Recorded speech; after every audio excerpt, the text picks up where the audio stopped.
আগে ওই হাঘরের বিটিকে জিজ্ঞাসা করো, কৃষ্ণ কালিমা ওর সাথে কথা বলেছিল বেলেরাতেই মন্দির হবে, কোথাও কৃষ্ণ কালিমা যাবে না।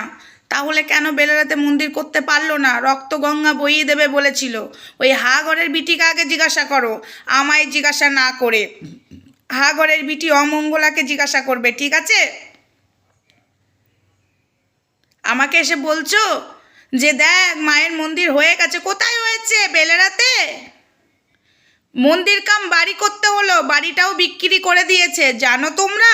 হ্যাঁ, এখন ওই বাড়ি ছেড়ে, মানে ওই বাড়িতে ওর জিনিসপত্র থাকবে যতক্ষণ না ও যেখানে বাড়ি কাম মন্দির করেছে সেখানে মালপত্র যতক্ষণ না নিয়ে যাবে। আর বর্ধমান ওকে ছাড়তে হলো কেন? কারণ ওখানে সবাই জেনে গেছে ও ভণ্ড, তাই ওর ওখানে স্থান নেই। আবার ও যেখানে যাচ্ছে সব জায়গায় সবাই, ও যেখানেই যাবে, যে ভণ্ড সে কোনো জায়গায় চিরস্থায়ী হতে পারে না, ঠিক আছে? চিরস্থায়ী হতে পারে না, ভণ্ডামো করে বেশি দিন চলে না। কৃষ্ণকালী মায়ের মন্দির বেলেরাতে হলো না, তবে ঠিক আছে, কথার দাম রাখতে পারলি না। তুই নিজে বলেছিলিস যদি কৃষ্ণকালী মায়ের মন্দির না হয় ওখানে, তাহলে কৃষ্ণকালী মা মিথ্যা, আমি প্রচার করব, বলেছিলিস না? এবার প্রচার কর। আমি বলেছিলাম মায়ের মন্দির ওখানে হবে না, অন্য যেখানেই হবে হোক, বেলেরাতে মায়ের মন্দির হবে না। কারণ ওই জায়গা চিটিংবাজির কাছ থেকে নিয়েছিলিস, আর এক চিটিংবাজ, সেখানে মা বসতে পারে না।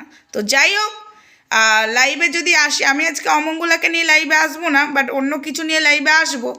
তাও আমি অমঙ্গলাকে নিয়ে বলবো, সোমা ওয়ার্ল্ডে আমি লাইভে আসবো, ঠিক আছে? চলো, টাটা।